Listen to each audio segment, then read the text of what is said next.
¿Cómo están? Bienvenidas a la presente emisión de Impacto Económico a través de la pantalla de Telesur. Hoy es viernes 7 de agosto. Soy Aaron Romero y estos son nuestros titulares.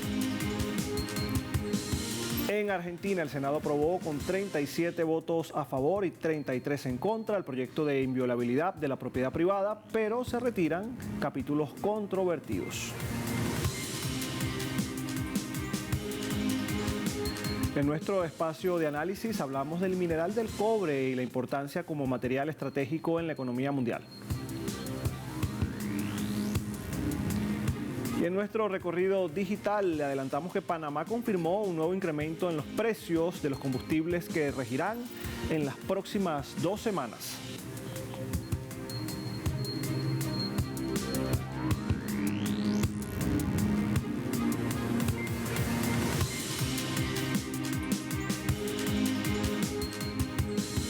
Comenzamos con Argentina. En medio de la represión que dejó decenas de heridos en el Senado argentino, se aprobó con 37 votos a favor y 33 en contra el proyecto de inviolabilidad de la propiedad privada, pero se retiraron los capítulos controvertidos. El progresismo asegura que es una derrota para el gobierno del presidente Javier Milei. La maratónica sesión finalizó durante la madrugada de este mismo viernes. El oficialismo se ha visto forzado a bajar el capítulo que autorizaba la venta de tierras rurales a capitales extranjeros y en votación particular también fue retirada las modificaciones a la ley de manejo de fuego, una norma impulsada por el Máximo Kirchner en 2021 que protege los ecosistemas tras los incendios.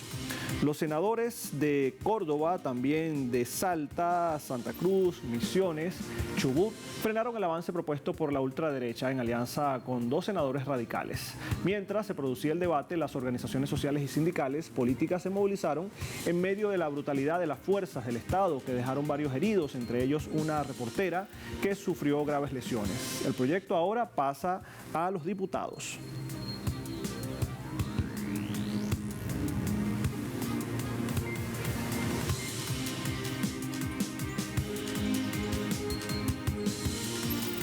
Y esta iniciativa ha generado rechazo social y político debido a sus puntos controvertidos. El articulado impulsa mecanismos judiciales acelerados para la restitución de inmuebles y campos ocupados con intimaciones de apenas 10 días ante deudas o incumplimientos de alquiler, lo que según organizaciones sociales y la oposición desprotege a familias en situación de vulnerabilidad y acelera lanzamientos sin la debida revisión habitacional. A esto se suman las críticas por la reforma sobre expropiaciones, que limita la capacidad del Estado para desarrollar obras estratégicas al establecer topes estrictos en los cálculos de indemnizaciones, así como la flexibilización de restricciones en tierras afectadas por incendios. Las organizaciones populares advierten que la ley profundiza la desigualdad y entrega el patrimonio nacional al gran capital.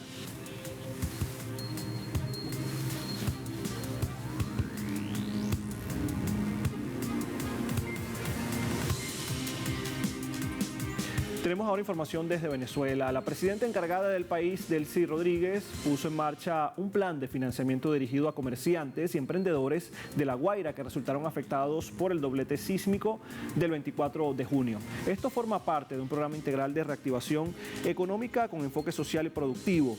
Más de 22.000 actores económicos locales se mantienen activos en el territorio para dinamizar la actividad comercial y recuperar el pulso de la entidad. Las proyecciones futuras apuntan a fortalecer el crédito blando, es decir, con condiciones flexibles para ampliar la asistencia técnica y consolidar cadenas de suministro comunitarias, priorizando a la pequeña y mediana industria popular. Esta iniciativa desplegada, pese al asedio financiero externo, reivindica el rol del Estado venezolano como garante del bienestar colectivo, reconstruyendo el tejido económico desde las bases, sentando las mismas para una recuperación sostenida con justicia social y soberanía productiva para el pueblo de esta entidad costera venezolana. Y por eso al equipo económico, en esas primeras horas, lo primero que le dije es, ustedes se encargan de la economía, que nosotros nos vamos a atender al pueblo que está afectado en La Guaira y en los otros estados, los gobernadores, los alcaldes, las alcaldesas, sin descanso. Y lo primero que le dije al gobernador, al ministro y al presidente, el ministro de Juventud, presidente del Banco Digital de los Trabajadores, fue quiero saber cuántos comerciantes se afectaron, cuántos emprendedores se afectaron, qué industrias fueron impactadas por el doble terremoto para que podamos dar asistencia. Y por eso me alegra que el día de hoy estemos entregando estos primeros financiamientos a 1.766 establecimientos para que puedan recuperar su actividad económica. Seguimos en esta nación caribeña, en Venezuela, ya que su economía digital se perfila hacia el liderazgo global para finales del año 2029. Veamos de qué se trata. La economía digital en Venezuela avanza de forma sostenida hacia la consolidación digital, impulsado por la adopción masiva de herramientas de pago electrónico y una bancarización que ya alcanza el 98,5% de la población al cierre del primer trimestre del 2026.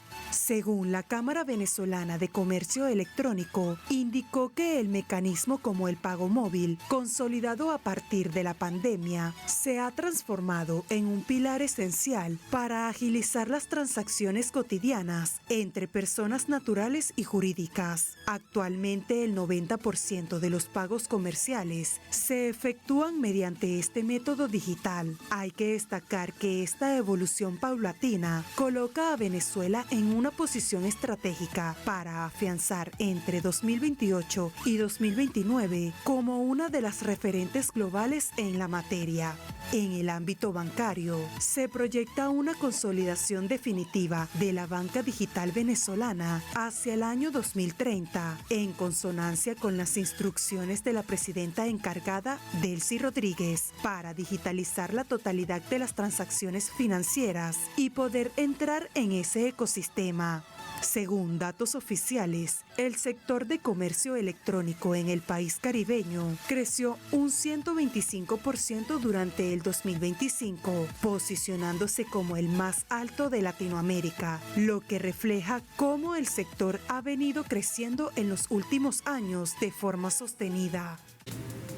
El gobierno de Estados Unidos, bajo la presidencia de Donald Trump, ha devuelto unos 100.000 millones de dólares en aranceles e intereses tras ser declarados nulos por la Corte Suprema, que determinó en febrero que las políticas de la Ley de Poderes Económicos de Emergencia Internacional eran inconstitucionales.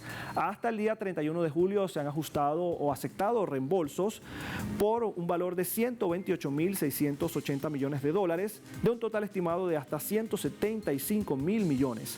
Congresistas críticos han señalado que estos reembolsos benefician a las empresas importadoras y no a los consumidores. En paralelo, Estados Unidos anunció un arancel del 15% y precios mínimos de importación para productos fabricados con polisilicio procedente de China, incluyendo obleas, células, paneles solares, con un fin proteccionista a la industria estadounidense frente al avance de la cadena de suministro de chips y tras una investigación de seguridad nacional del Departamento de Comercio.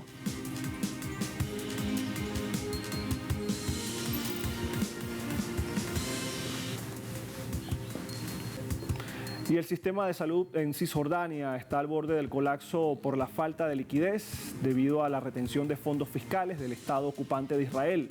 Así lo informó la ONG Médicos de los Derechos Humanos de Israel. Más del 75% de los centros de salud palestinos han reducido su actividad, mientras que un 63% de la atención primaria opera parcialmente. El Ministerio de Salud acumula una deuda de 1.200 millones de dólares, generando escasez de medicamentos, retrasos en cirugías, en pagos de salarios. La crisis se agrava por la suspensión de la transferencia de aranceles por parte del ministro de Finanzas sionista, Bezalel Smotrich, reteniendo miles de millones de dólares para presionar a la autoridad palestina. Para mitigar temporalmente esta situación, Tel Aviv aceptó adelantar la transferencia de unos 1.300 millones de euros del excedente en los bancos palestinos.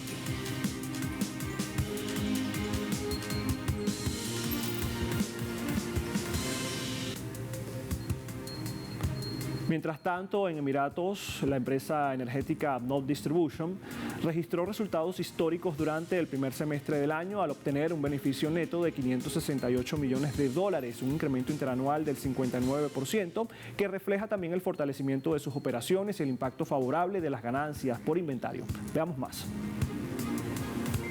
El EBITDA subyacente, mejor conocido como las ganancias antes de intereses, impuestos, depreciación y amortización, ascendió a $603 millones, con un crecimiento de 14%, impulsado por mayores volúmenes de venta de combustible, la expansión de su red comercial y el avance del segmento minorista no vinculado a hidrocarburos. Obtuvimos resultados sobresalientes en el primer semestre de 2026, estableciendo un nuevo récord histórico, con un aumento de casi el 60% de las ganancias netas y de casi el 100% en el EBITDA. Estos resultados sobresalientes se debieron a varios factores, incluyendo el fortalecimiento y la expansión de nuestros negocios principales y la exploración de nuevas áreas. Estos fueron factores cruciales y existen sinergias entre nuestras operaciones comerciales diversificadas, ventas de combustible, ventas no relacionadas con el combustible y ventas de empresa a empresa.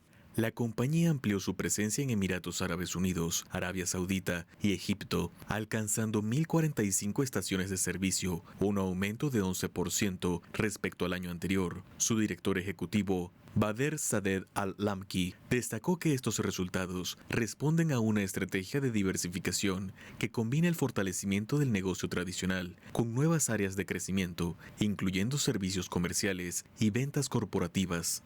Como parte de su transformación, ADNOC inauguró el mayor centro de recarga para vehículos eléctricos de la región en la autopista que conecta Abu Dhabi y Dubái, al tiempo que desarrolla más de 20 iniciativas basadas en inteligencia artificial para optimizar la atención al cliente y la gestión operativa. La empresa también acelera su expansión internacional mediante un acuerdo para adquirir el negocio de distribución de Shell en Sudáfrica, valorado en cerca de $1.000 millones. Paralelamente, el negocio de productos y servicios no relacionados con combustibles creció alrededor de 12%, apoyado en la modernización de tiendas, nuevos servicios, alianzas comerciales y una estrategia orientada a duplicar este segmento antes de 2028. Con esta información marcamos una pausa, pero al regreso, en el expediente, ponemos la lupa en el cobre y su papel estratégico en la economía global. Ya venimos con más.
Seguimos con más de impacto económico. Durante décadas, el petróleo fue el recurso que definió el rumbo de la economía a nivel global. Sin embargo, esta misma economía mundial, en la actualidad, existe un mineral que experimenta un auge en su reputación y también constituye una pieza fundamental de la transformación industrial y energética. Estamos hablando del cobre. Vamos a ver.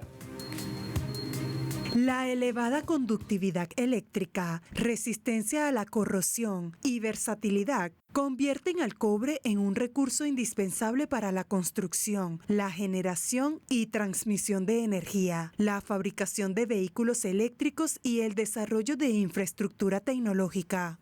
Según advirtió la Conferencia de las Naciones Unidas sobre el Comercio y Desarrollo, para el 2040 la demanda mundial de cobre podría aumentar más de un 40%, un incremento impulsado por la transición hacia energías renovables, la electrificación del transporte y la expansión de las redes eléctricas. Pese a esto, el crecimiento contrasta con una oferta que avanza a un menor ritmo debido al largo tiempo que requiere requiere desarrollar nuevos proyectos mineros y a la disminución de las leyes mineras en algunos yacimientos. Durante 2025, la producción mundial de cobre de minas superó los 23 millones de toneladas. Chile mantuvo el liderazgo con cerca del 23% de la producción global, seguido por Perú, la República Democrática del Congo y China. Sin embargo, la extracción representa solo una parte del negocio. China concentra más de la mitad de la capacidad mundial de fundición y refinación, permitiéndole captar un mayor valor agregado y abastecer a su poderosa industria manufacturera. Cada año, el mercado internacional del cobre mueve cientos de miles de millones de dólares, convirtiéndose en un factor de competencia geoeconómica. Mientras los países productores buscan aumentar los ingresos provenientes de sus recursos naturales, las grandes potencias compiten por garantizar el suministro para sus industrias. Para América Latina, el desafío no solo consiste únicamente en exportar concentrados minerales, sino en avanzar hacia cadenas de valor capaces de generar tecnología, empleo industrial y mayores beneficios económicos.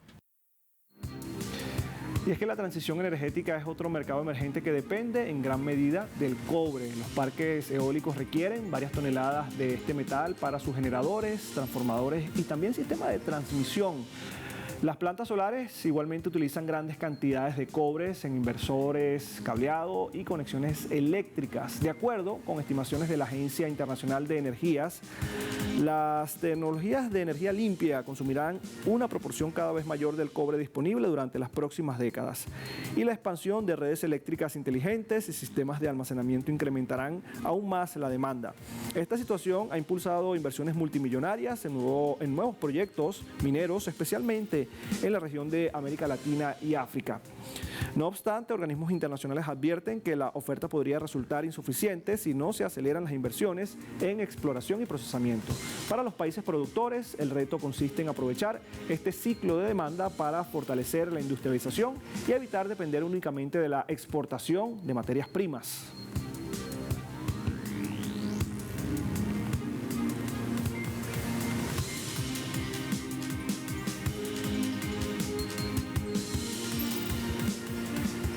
Y por la región de Sudamérica, Chile y Perú concentran casi un tercio de la producción mundial de cobre. Sin embargo, las mayores ganancias no siempre permanecen en los territorios donde se extrae este mineral.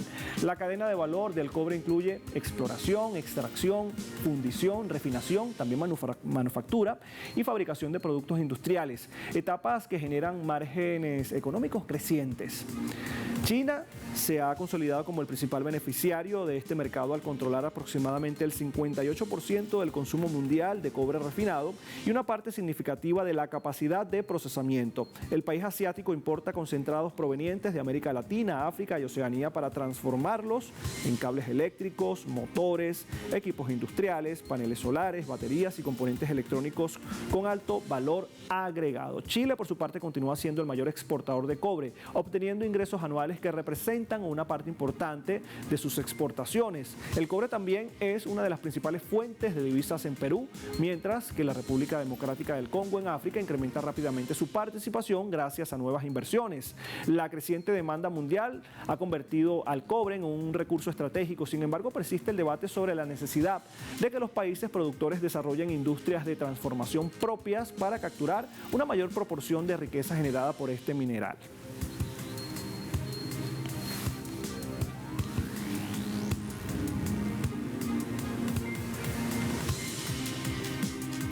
Otro de los grandes mercados del metal rojo son la construcción y la infraestructura. El cobre está presente en sistemas eléctricos, tuberías, telecomunicaciones, edificaciones inteligentes, hospitales, centros de datos, aeropuertos y también redes de ferrocarriles. El crecimiento urbano en Asia, principalmente en China e India, continúa impulsando el consumo de este mineral. Al mismo tiempo, numerosos gobiernos han incrementado la inversión pública en infraestructura para estimular el crecimiento económico y modernizar modernizar las redes energéticas. La digitalización es otra fuente de demanda del cobre. La expansión de centros de datos, redes de telecomunicaciones y proyectos de inteligencia artificial requieren de una infraestructura eléctrica robusta, donde el cobre desempeña, por supuesto, un papel esencial. El escenario global convierte al metal en un indicador de la actividad económica del planeta. Cuando aumenta la construcción y la inversión en infraestructura, también su demanda suele crecer. Cuando estas actividades se desaceleran, los precios internacionales tienden a resentirse.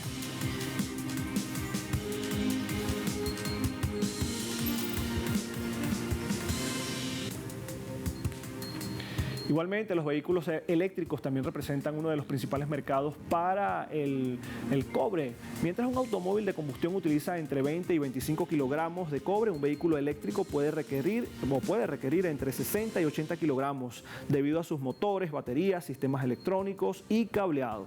A esta demanda se suman las estaciones de recarga y la ampliación de las redes eléctricas necesarias para sostener la electrificación del transporte. Como resultado, las principales economías buscan asegurar el suministro de minerales críticos mediante inversiones, acuerdos comerciales y la participación en proyectos mineros en todo el mundo. Para América Latina, que concentra algunas de las mayores reservas de cobre del planeta, ese contexto representa una oportunidad histórica. El desafío consiste en transformar la riqueza mineral en desarrollo industrial, innovación tecnológica también y de empleo de calidad, fortaleciendo cadenas productivas capaces de generar mayor valor agregado y reducir la dependencia de la exportación de las materias primas.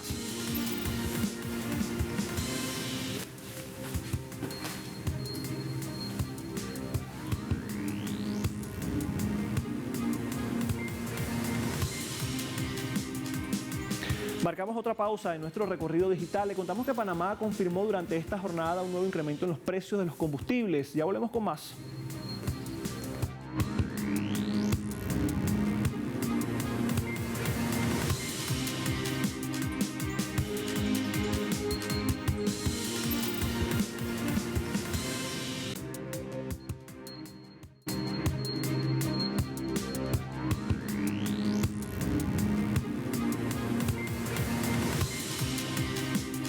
Iniciamos el recorrido digital con Panamá. En este país suben los precios de los combustibles. La información puede encontrarla a través de la agencia Prensa Latina. Allí está desplegada. La Secretaría Nacional de Energía de Panamá confirmó un nuevo incremento en los precios de los combustibles que regirán en las próximas 2 semanas, con incidencia en los costos de otros sectores de la economía. De acuerdo con la actualización oficial, la gasolina de 95 octanos aumentará 2 centavos por litro y se venderá en $1,27, mientras que la de 91 octanos subirá 1 centavo para fijarse en $1,19 por litro. El diésel bajo en azufre registrará el mayor ajuste con un incremento de 7 centavos por litro, por lo que su precio quedará en $1,34. Seguimos con el portal Africa News. Buenas noticias en Ghana, nación africana. La inflación continúa disminuyendo en julio a medida que bajan los precios de los alimentos. La inflación vuelve a moderarse y los precios del consumidor subieron apenas 4,6% en julio frente al 5,3% registrado en junio, el 6º mes del año, lo que supone el primer descenso mensual desde marzo. El Servicio de Estadísticas afirmó que la menor inflación de los alimentos contribuyó a esta caída. También señalan que la mayor parte de la inflación en Ghana proviene de bienes y servicios locales, lo que significa que los costos del transporte y la energía siguen siendo importantes. La inflación fue del 12,1% hace un año, lo que demuestra la drástica desaceleración del crecimiento de precios.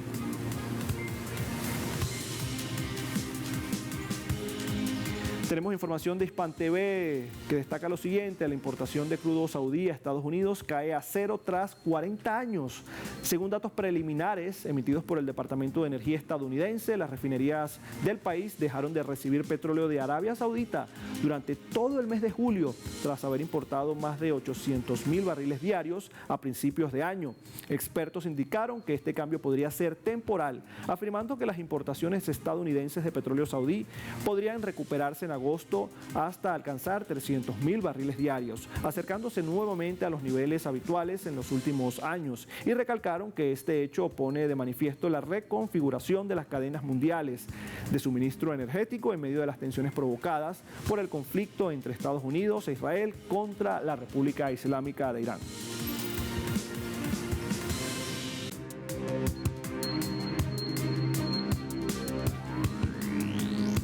Compartimos de inmediato con ustedes los precios del petróleo.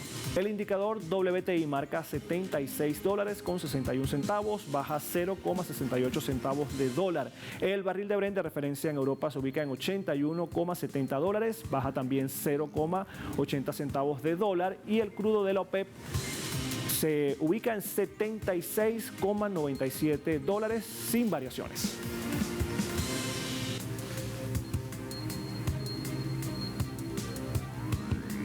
Hasta acá la presente emisión de Impacto Económico. Soy Aaron Romero. Siga con nosotros con la mejor pantalla, la de Telesur.